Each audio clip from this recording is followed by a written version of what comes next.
লোক কে এখানে আছে 3 দিনে লা হাওলা ওয়ালা কুওয়াতা ইল্লা বিল্লাহ। বলছে হুজুর হোটেলগুলিতে হাত গুটিয়ে খেদমত চলছে।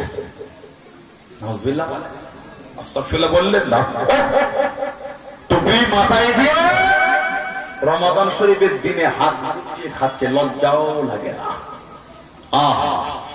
লা হাওলা ওয়ালা কুওয়াতা ইল্লা বিল্লাহ। আমার নবী বলেন, আমাদের নবী বলেন আল হায়াউ শুবাতুম মিনাল ঈমান, লজ্জা যেটা ঈমানের একটা অংশ, ঈমানের একটা অংশ।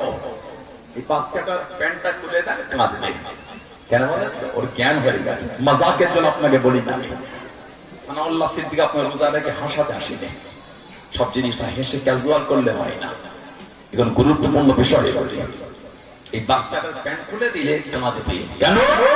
ওর বিবেক বুদ্ধি একটু হয়েছে, একটু লজ্জা লাগবে। বড় মানুষের তো দূরের কথা, কেন?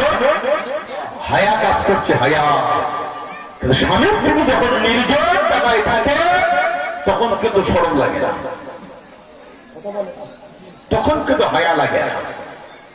কিন্তু এখন একটা যুবক এখানে ওই নির্জন অবস্থার মতন এখানে অবস্থা হতে পারবে না।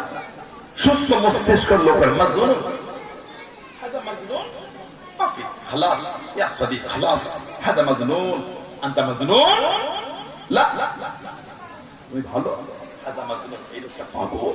পাগলের কথা আলাদা, জ্ঞান নেই, বিবেক নেই, বুদ্ধি নেই, মস্তিষ্ক বিঘ্ন ঘটে গেছে। কিন্তু সুস্থ মানুষ স্বামী স্ত্রী নির্জন অবস্থায় এইখানে পারবে না, কেন?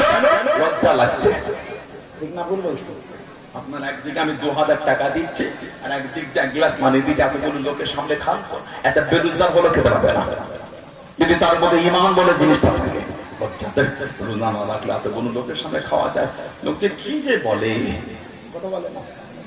কিন্তু টুপি মাথায় দিয়ে ফল ফুরফুরা শরীরে হোটেলগুলিতে হাত গুটিয়ে খাচ্ছে, তাহলে ভাবে লজ্জার বলে কোন জিনিসটা ওদের নাই। ন্যূনতম জিনিসটা না, যদি সরব ন্যূনতম থাকবে কর্মটা ওদের তারা হতো না। হোটেলওয়ালা বলছে অন্য বছরের থেকে এবছর বেশি বিক্রি হয়েছে।